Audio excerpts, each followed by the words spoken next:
Assalamualaikum warahmatullahi wabarakatuh. Saudara-saudariku sekalian yang Allah muliakan, di dalam Al-Quran itu ada satu amalan yang sekaligus ia menjadi satu karakter yang sangat baik, sangat mulia sekali. Yang kalau ini kita coba untuk kita perkuat dalam diri kita, menjadi karakter kita, menjadi amalan kita, insya Allah ini akan menjadi sebab keselamatan bagi kita di dunia, terlebih nanti di akhirat. Dan tentu kita yakin bahwa Nabi SAW adalah orang yang terbaik dalam hal mengamalkan ini, itu pasti. Dan tentu para sahabatnya juga adalah orang yang terbaik setelah Nabi Muhammad SAW dalam mengamalkan beberapa amalan sekaligus karakter ini. Dan ini tentu melekat dalam diri mereka.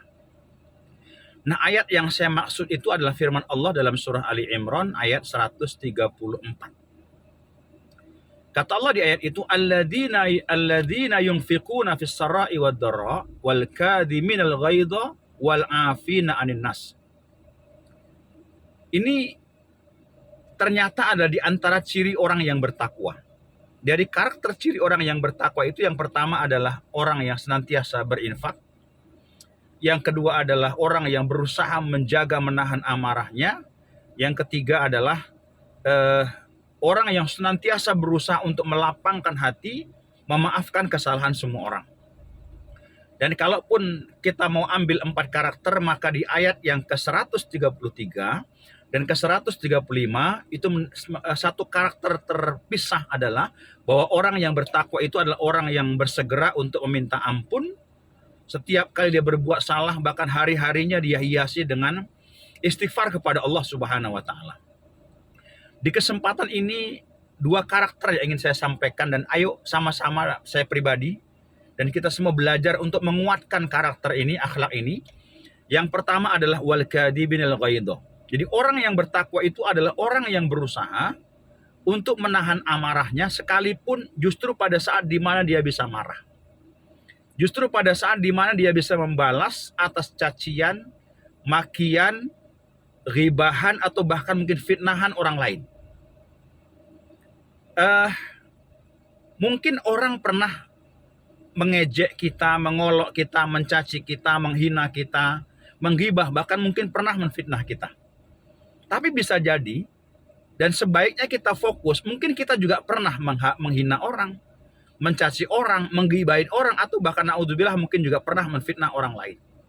Maka sebaiknya bagaimana? Tidak usah fokus kita terhadap apa yang dilakukan oleh orang terhadap kita, tapi mari kita fokus terhadap apa yang bisa kita lakukan yang sejatinya akan menyelamatkan diri kita. Bagaimana itu? Pada saat di mana orang caci kita, kita bisa balas tapi kita menahannya. Pada saat di mana orang ghibah kita, pada saat di mana orang ejek kita, kita bisa membalas tapi kita melapangkan hati untuk tidak melakukannya. Testimoni dalam kitab Riyadhus Shalihin, saya lupa di hadis ke-14 atau 16, kata para sahabat bahwa kami tidak pernah menemukan Nabi itu marah sepanjang yang disakiti, dicaci maki, dihina itu adalah diri Nabi. Ini kesaksian sahabat. Jadi kalau yang dihina, yang dicaci maki, yang disakiti diri Nabi, Nabi itu tidak membalas dengan kemarahan. Nabi begitu lapang hatinya ya. Dan ini tentu ini contoh kita yang luar biasa. Tapi kalau sudah yang dihina, dicaci maki adalah Islam, adalah Allah, adalah Al-Quran, bahkan adalah sahabatnya, apa kata para sahabat apa? Kami tak bisa menahan marah Nabi. Kalau sudah itu yang disakiti orang, yang dicaci maki orang. Ini karakter akhlak yang perlu kita kuatkan dalam diri kita. Semoga Allah berikan taufik kepada kita.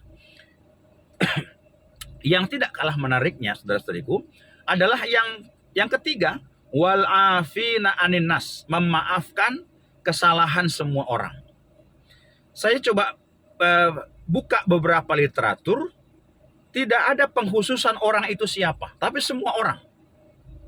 Jadi orang yang pernah menyakiti kita, pernah menggibahi kita, pernah bahkan mungkin memfitnah kita, lapangkan hati untuk kemudian kita maafkan. Karena kalau kita fokus untuk kemudian mencari-cari orang yang salah kepada kita, maka kita akan sumpek hati kita sehingga berat untuk maafkan orang lain. Tapi kalau kita justru lebih fokus untuk mencari aib diri kita, kesalahan kita, lisan yang pernah kita gunakan mencaci orang, lisan yang pernah kita gunakan untuk menghina orang, menggibah orang, atau bahkan mungkin memfitnah orang, ini kita cari, kita sibukkan diri kita, kemudian kita iringi dengan senantiasa minta maaf dan minta ampun kepada Allah Subhanahu wa taala. Kemudian untuk sikap orang lain terhadap kita, seperti bahasa Quran, maafkan kesalahan semua orang. Lapangkan hati, minta tolong kepada Allah agar hati kita lapang dan kesalahan semua bisa kita maafkan. Dan bukankah salah satu di antara riwayat yang masyhur, ada seorang sahabat yang tidak terkenal, tapi berulang-ulang kali setiap kali datang dia ke majelis Nabi, Nabi mengatakan calon penghuni surga datang. Sahabat yang penasaran membuktikan 3 hari 3 malam dia nginap di rumahnya, sampai dalam tanda petik dia berbohong karena ada perselisihan dengan istri, padahal tidak ada. Yang intinya dia bertanya, sebenarnya aku tidak ada masalah dengan istriku di rumah. Aku hanya penasaran amal apa yang kau lakukan sampai Nabi menggaransikan bahwa dirimu adalah penghuni surga. Begitu 3 malam nginap, dia tidak menemukan amal istimewa. Dan saat dia ditanya, dia menjawab, aku tidak punya amal istimewa. Amalku seperti yang kau lihat. Standar.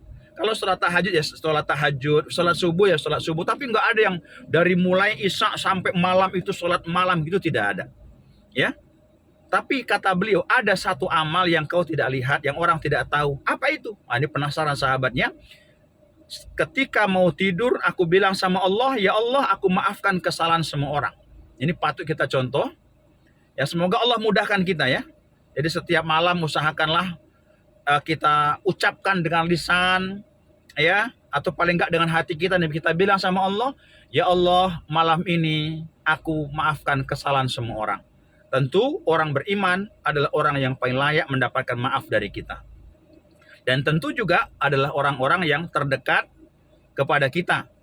Apakah terdekat secara fisik dan maknawiyahnya imannya, atau bahkan orang beriman yang berjauhan secara fisik dengan kita, itu patut mendapat itu semuanya. Jadi kalau ada orang yang bertanya, mengapa kita harus maafkan orang lain? Karena kita pun butuh dimaafkan oleh orang lain.